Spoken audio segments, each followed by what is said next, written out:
کو ہمیشہ دسترخوان پہ اپنے ساتھ بٹھاتے تھے امام، غلاموں کو اپنے ساتھ بٹھاتے تھے تاکہ انہیں یہ محسوس ہی نہ ہو کہ ہم نوکر ہیں، یہ آقا ہیں۔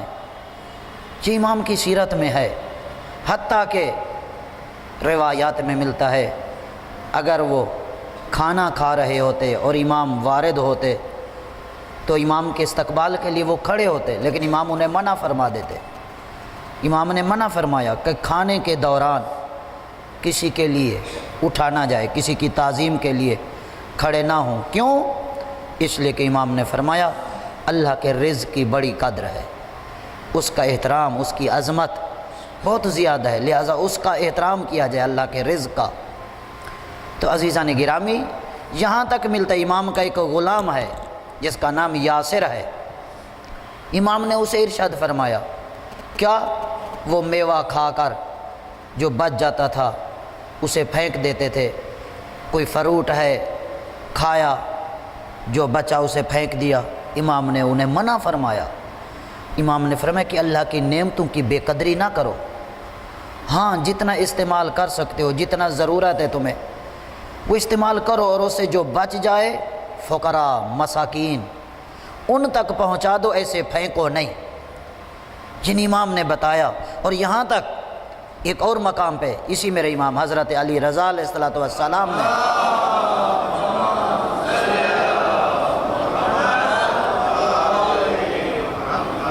امام نے ارشاد فرمایا کہ عونک للضعیف افضل الصدقہ، کمزور کی مدد کرنا یہ افضل ترین صدقہ ہے۔ جو کمزور ہیں بیچارے، ضعیف ہیں، یعنی جس حوالے سے بھی ضعیف ہوں ان کی مدد کرنا، امام نے فرمایا یہ افضل ترین صدقہ ہے۔ ضروری نہیں صدقہ صرف پیسوں سے ہی دیا جائے، نہیں، بلکہ کیا ہے، کسی کمزور کی مدد کرنا، اس کی ہیلپ کر دینا، امام فرماتے ہیں یہ افضل ترین صدقہ ہے۔ تو لہٰذا امام کی سیرت میں یہ ملتا ہے کہ امام نے دنیا والوں کو بتایا کہ اللہ نے جس مقصد کے لیے نعمتیں دی ہیں انہی مقاصد میں ان نعمتوں کو استعمال کرنا، یہی اللہ کا شکر ادا کرنا ہے، اس کی نعمتوں کا گویا شکر ادا ہو رہا ہے۔ اور امام نے یہاں تک فرمایا کہ وعلم، جان لو، کیا؟ امام نے فرمایا لا ورع، کوئی وہ پرہیزگاری نہیں ہے جو کیا ہے ما انفع من تجنب الحرام، یعنی سب سے اہم پرہیزگاری یہ ہے کہ اللہ کی حرام کردہ چیزوں سے انسان اجتناب کرے۔ علیکم السلام ورحمۃ اللہ۔ امام نے فرمایا کہ یاد رکھو کہ پرہیزگاری کس چیز کا نام ہے؟ اللہ کی حرام کردہ چیزوں سے اپنے آپ کو بچانا، یعنی امام نے فرمایا کہ لا ورع ما انفع من تجنب عن محارم اللہ والکف عن اذى المؤمن۔ امام نے فرمایا کہ اللہ کی حرام کردہ چیزوں سے اپنے آپ کو بچانا اور مومن کو اذیت و تکلیف دینے سے اپنے آپ کو محفوظ رکھنا، یہ امام نے فرمایا حقیقت ہے پرہیزگاری کی۔ یعنی یہ نہیں ہے کہ انسان بس نماز روزے کا پابند ہو جائے اور مومنین کو اذیت پہنچاتا رہے، یا ادھر بڑا متقی پرہیزگار نظر آئے لیکن اللہ کی حدود کو کراس کر جائے، اللہ کی حرام کردہ چیزوں سے اجتناب نہ کرے، تو امام فرماتے ہیں اس چیز کا نام پرہیزگاری نہیں ہے، بلکہ پرہیزگاری اسی چیز کا نام ہے کہ انسان اللہ کی حرام کردہ چیزوں سے اجتناب کرے اور مومن کو اذیت دینے سے، تکلیف دینے سے اپنے آپ کو بچائے، یہ ہے پرہیزگاری۔ اب ظاہر ہے کہ پتہ ہے کہ مومن کو کس چیز سے اذیت ہوگی، مومن کو گالی دینے سے اذیت ہوگی، اس کی توہین کرنے سے اذیت ہوگی، اس پر تہمت لگانے سے اذیت ہوگی، اس کی غیبت کرنے سے اذیت ہوگی، لہذا ان چیزوں سے مومن کو اجتناب کرنا ہے۔ صلوات پڑھیے محمد و آل محمد۔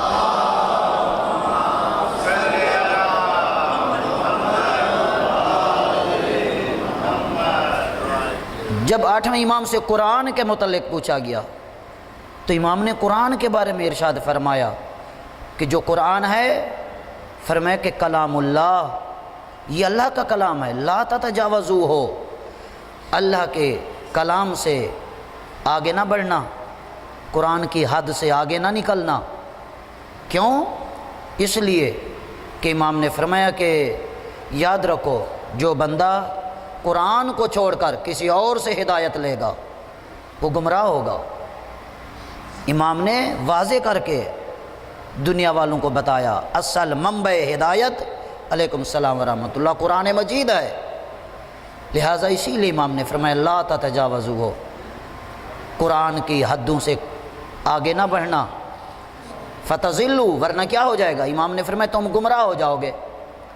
لہذا قرآن سے ہدایت لو، قرآن سے پوچھو حق کا امام کون ہے، قرآن سے پوچھو ہادی برحق کون ہے، قرآن سے پوچھو اولی الامر کون ہے، قرآن سے پوچھو حبل اللہ کون ہے، قرآن ہی بتائے گا۔ لہذا قرآن نے صفات بتائی ہے کہ کون اولی الامر ہے، کس کی اطاعت واجب ہے، کون حبل اللہ ہے۔ لہذا جب قرآن سے پوچھو گے ادھر دیکھو گے وہ اوصاف کہاں نظر آ رہے ہیں، سوائے آل محمد کے اور کہیں تمہیں نظر نہیں آئے گا وہ اوصاف جو قرآن نے اولی الامر کے بتایا ہے۔ صلوات پڑھیے محمد و آل محمد۔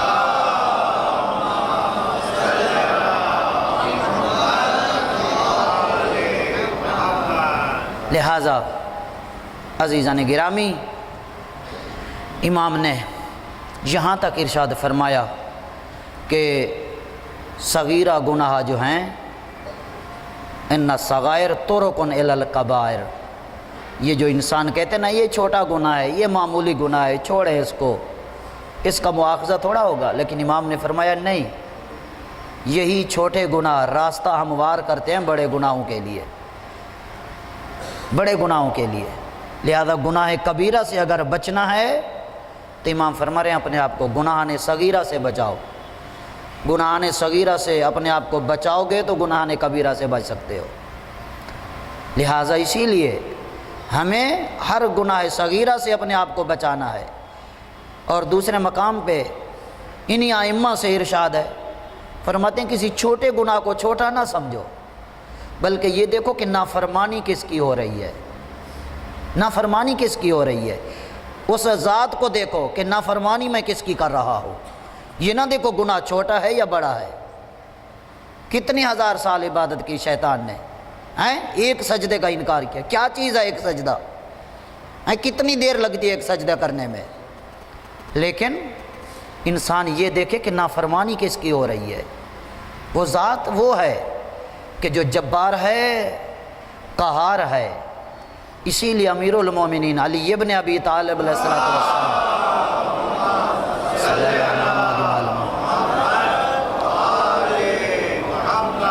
امام نے نہج البلاغہ میں ارشاد فرمایا لو تعلمون ما عالم مما توی عنکم غیبہ لخرجتم الی السودات تبقون علی اعمالکم تلتزمون علی انفسکم۔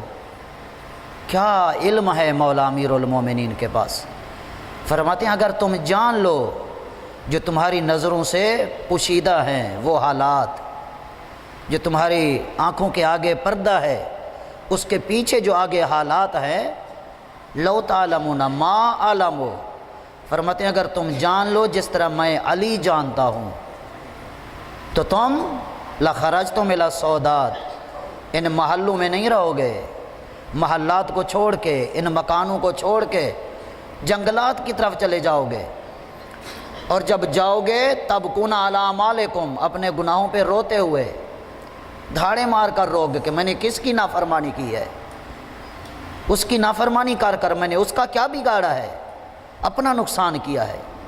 تلتزمون علی انفسکم، کیا کمال کا جملہ ہے مولا امیر کا، فرماتے ہیں اپنے نفسوں کا ماتم کرتے ہوئے تم جاؤ گے، اپنے نفسوں کا ماتم کرتے ہوئے، اپنے گناہوں پہ روتے ہوئے تم جاؤ گے جنگلوں کی طرف، تمہیں پھر محلات میں رہنے کو دل نہیں کرے گا، اچھے بستروں پہ سونے کو دل نہیں کرے گا، بس تم دھاڑے مار مار کر روگے اپنے گناہوں پر، اگر تمہیں پتہ چل جائے کہ آگے کیا ہے جو میں علی جانتا ہوں، اگر تمہیں بھی وہ علم ہو جائے۔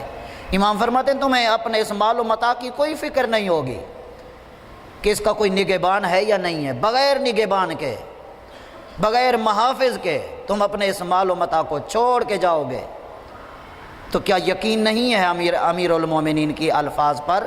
اگر یقین ہے تو پھر ابھی وقت ہے اپنا احتساب کرنے کا، ابھی وقت ہے توبہ کا، ابھی وقت ہے استغفار کرنے کا، قبل اس کے کہ وہ وقت آ جائے کہ ہمیں استغفار کا بھی موقع نہ ملے، ہمیں توبہ کا بھی موقع نہ ملے۔ اسی لیے میرے 8ویں امام حضرت علی رضا علیہ السلام نے ارشاد فرمایا،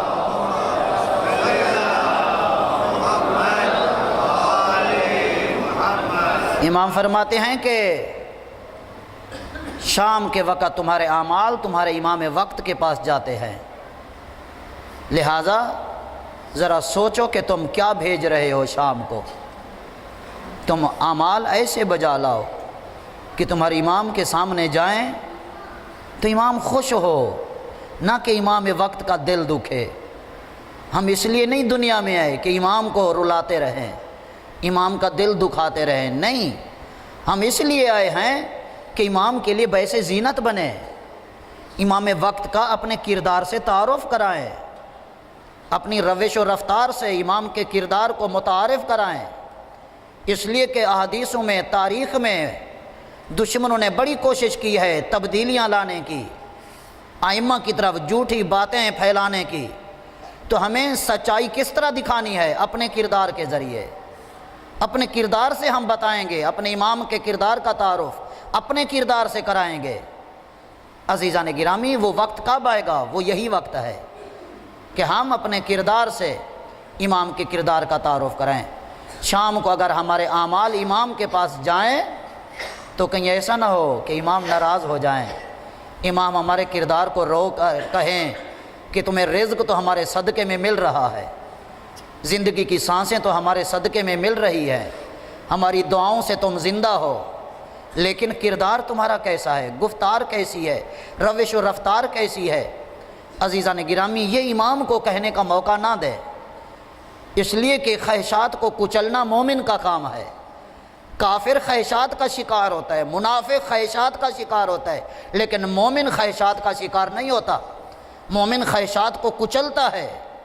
یہی تو وجہ ہے کہ مومن نماز تہجد کے لیے اٹھتا ہے، فجر کی نماز مومن کی قضا نہیں ہوتی، کیوں؟ اس لیے کہ یہ جب بھی ہوتا ہے خواہشات کی وجہ سے ہوتا ہے، اور مومن تو خواہشات کو کچل کے رکھ دیتا ہے، خواہش نفسانی کو ایک طرف رکھ کے عقل کی حکمرانی قائم کر کے بتاتا ہے میں 14 کا ماننے والا ہوں۔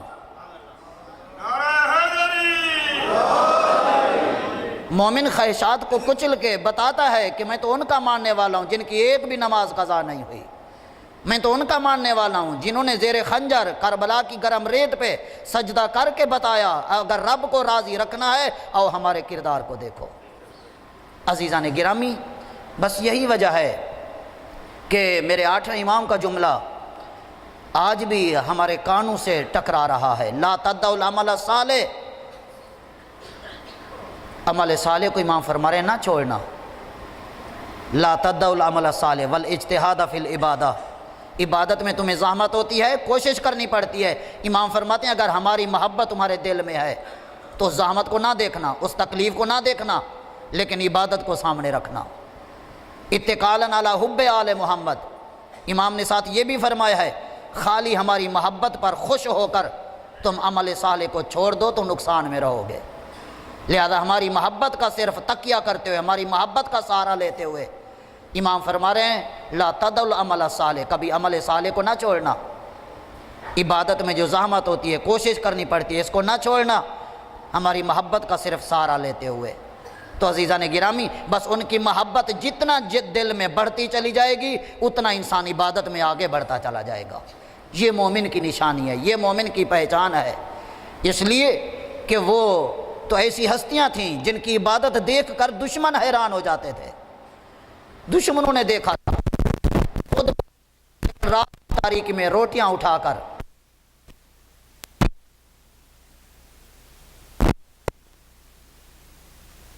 یاد رکھیے اگر دل میں محبت آل محمد ہے تو یقیناً ہم خواہشات کا شکار نہیں ہوں گے، نفس امارہ کا شکار نہیں ہوں گے، بلکہ کیا ہے ہم اپنے آپ پر عقل کی حکمرانی قائم کر کے ہم آل محمد کی خواہشات کے مطابق اپنی زندگی کو ڈھالنے کی کوشش کریں گے، اور یہی کوشش کرنا بھی ایک عبادت ہے۔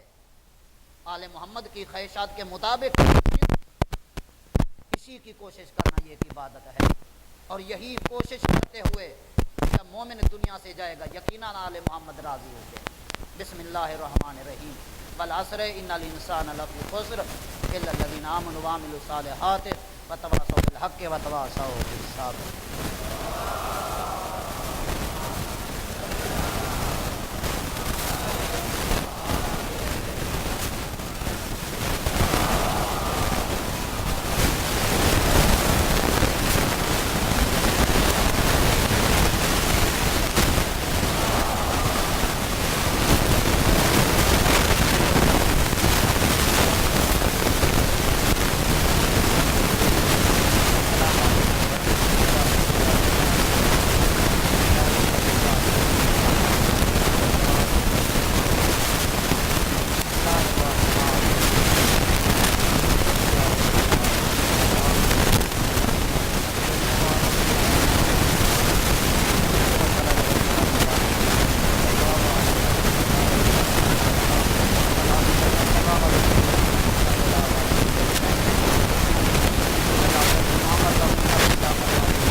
بات دیے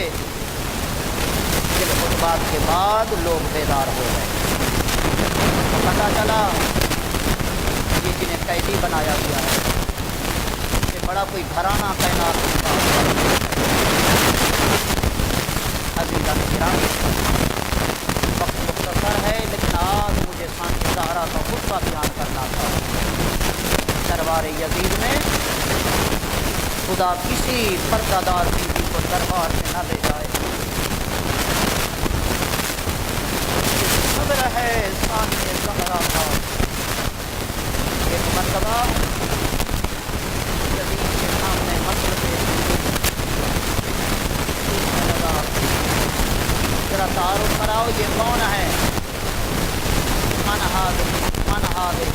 هذه یہ کون ہے، یہ کون ہے؟ قیس جواب دے رہا ہے یہ ام کلثوم ہے، علی کی بیٹی ہے، یہ رباب ہے، یہ لیلا ہیں، یہ ام پروا ہے، ایک ایک بیوی کا نام لیتا رہا۔ ایک مرتبہ بیمار کربلا کی طرف متوجہ ہو کر پوچھتا ہے یہ کون ہے، یہ کون ہے؟ کہتے ہیں یہ حسین کا بیٹا ہے، اس کا نام علی ہے۔ کہتا ہے کہ علی تو مارے نہیں گئے کربلا میں، اب بیمار کربلا نے کڑیوں کو ہلایا۔ کہتے ہیں وہ میرا بھائی تھا، اس کا نام بھی علی تھا، وہ علی اکبر ہے، مجھے زین العابدین کہتے ہیں۔ یہ ظالم ایک مرتبہ کہتا ہے کہ آپ کے باپ کو ابن مرجانہ نے قتل کیا ہے۔ سید سجاد کہتے ہیں خدا لعنت کرے اس پر جس نے میرے باپ حسین کو قتل کیا۔ ایک مرتبہ یزید کہتے تمہیں اپنے قتل کی فکر نہیں ہے کہ تم باپ کے قاتل پہ لعنت کر رہے ہو؟ تمہیں اپنے قاتل کی فکر نہیں ہے کہ تمہیں کوئی قتل کر دے؟ جیسے اس نے بات کو بڑھایا، سید سجاد بولے نہیں تھے، اب ایک مرتبہ علی کی بیٹی نے ہاتھ آگے بڑھایا، بھتیجے کو اپنی طرف کر کے کہتی ہے خبردار، اب اگر کوئی بات کی تو تو نے کیا سمجھا ہے میرا بیٹا بے وارث ہے؟ تو نے کیا سمجھا ہے؟ خبردار۔ ایک مرتبہ یزید پوچھتا ہے اپنے سپاہیوں سے من هذه المتکبرہ، یہ مغرور عورت کون ہے؟ یہ کون ہے مغرور عورت جس کو اتنا جرأت میرے سامنے بول رہی ہے؟ ایک مرتبہ جواب ملا، امیر یہی تو علی کی بیٹی زینب ہے، یہی تو محمد کی نواسی ہے۔ جیسے اس نے یہ سنا، قرآن کی آیت پڑھ کے کہتا ہے قل اللہم مالک الملک تؤتی الملک من تشاء وتعز من تشاء وتذل من تشاء بیدک الخیر۔ جیسے اس نے سورہ آل عمران کی آیت پڑھی، کرسی پہ بیٹھنے والوں کو بتا رہا تھا آج جو علی کی بیٹی اسیر ہوئی ہے، اسے میں نے نہیں کیا، یہ اللہ کی طرف سے ہے، اور آج جو میں کرسی پہ بیٹھا ہوں یہ اللہ نے بٹھایا۔ جب وہ قرآن کی آیت کا غلط مطلب لے رہا تھا، اسی وقت علی کی بیٹی نے سورہ روم کی آیت پڑھ کے جواب دیا۔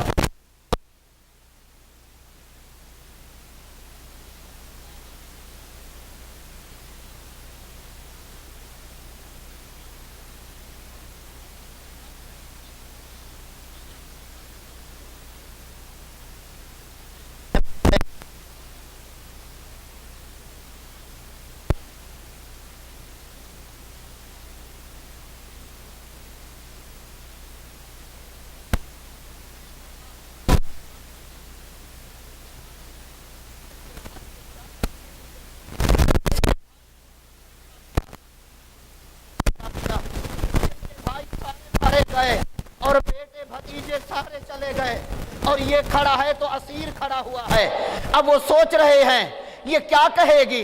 اب ایک مرتبہ علی کی بیٹی نے ایک مرتبہ خطبہ شروع کیا، بسم اللہ الرحمن الرحیم الحمدللہ رب العالمین والصلاة والسلام علی جدی سید المرسلین۔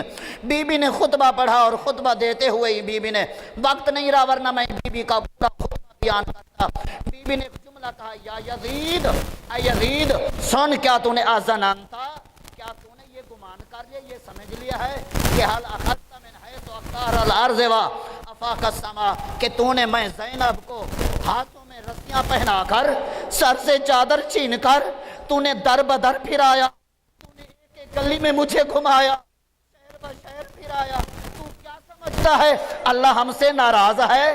تو کیا سمجھتے اللہ تو اسے راضی ہے؟ نہیں یزید، یہ تو غلط سمجھ رہا ہے، یہ تجھے بھول ہے، اللہ نے ہمیں صبر میں آزمایا ہے، اللہ نے ہمیں صبر میں کامل پایا ہے، اللہ نے زینب کا امتحان لیا ہے اور آج زینب صبر میں کامیاب ہو گئی ہے، امتحان میں کامیاب ہو گئی ہے۔ علی کی بیٹی نے اپنے خطبے کو آگے بڑھایا اور بیٹی کہتی ہے یا یزید کیا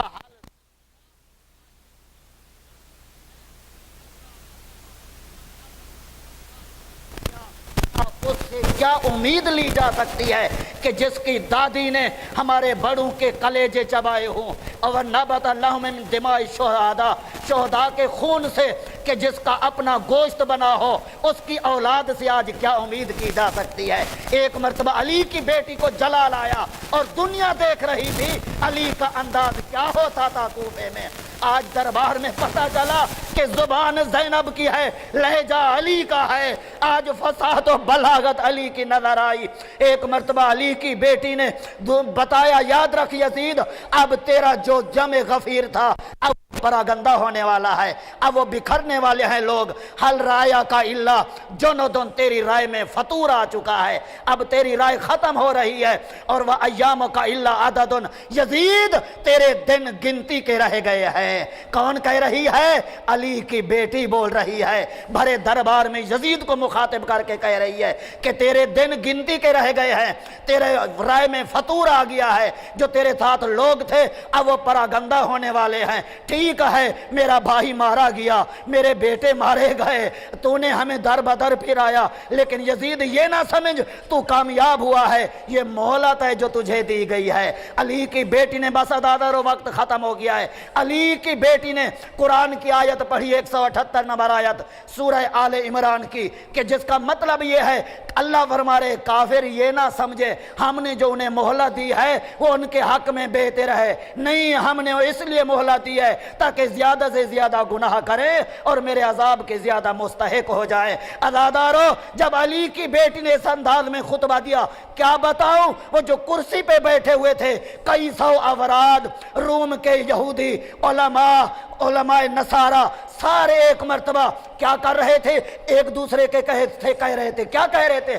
دیکھا نا محمد کی بیٹی کیسے بول رہی ہے، دیکھا نا علی کی بیٹی نے کیا کہا ہے، سنا علی کی بیٹی کیا کہہ رہی تھی۔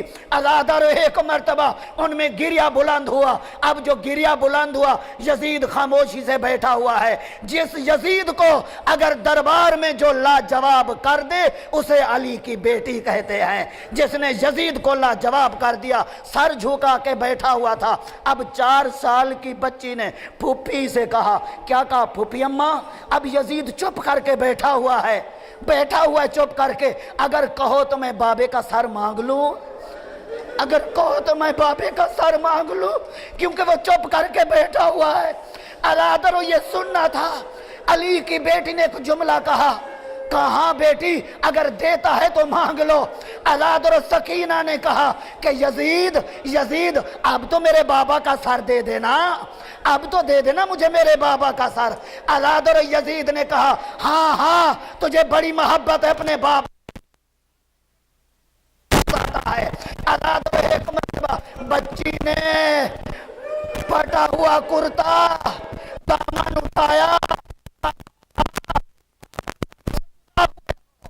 بابا اب نہیں آؤ گے میرے پاس۔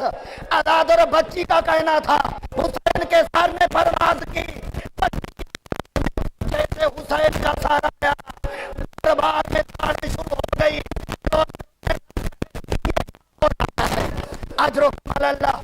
وقت ختم ہو گیا ہے، کل آپ نے بھی بچی کی شہادت کا دن منایا ہو، باپ کا سر زندان میں مان لو، جب باپ بچی نے باپ کے ساتھ بیٹھ کر ایک مرتبہ بابا کا سر سامنے رکھ کے 4 سوال کیے تھے، بچی نے اپنے باپ سے 4 سوال کیے۔ کیا سوال کیے؟ بس اگر تمہارے اندر دل ہے یتیمہ کے 4 سوال سن لو۔ پہلا سوال کیا، یا ابتا من ذلذی خذبک بدمائک، بابا سکینہ کو بتا تیری پاک ریش کو خون سے کس نے خضاب کیا ہے؟ یا ابتا، دوسرا سوال سکینہ کا سنو، یا ابتا من ذلذی قاطع وریدک، بابا تیرے نازک گلے پر خنجر کس نے چلایا ہے؟ یا ابتا من ذلذی ایتمنی فی ثغر، بابا مجھے بتا کفنی میں مجھے کس نے یتیم کیا ہے؟ یا ابتا من لنساء الحاضرات، بابا آپ کے بعد میری پھوپھی کا کون رہ گیا ہے؟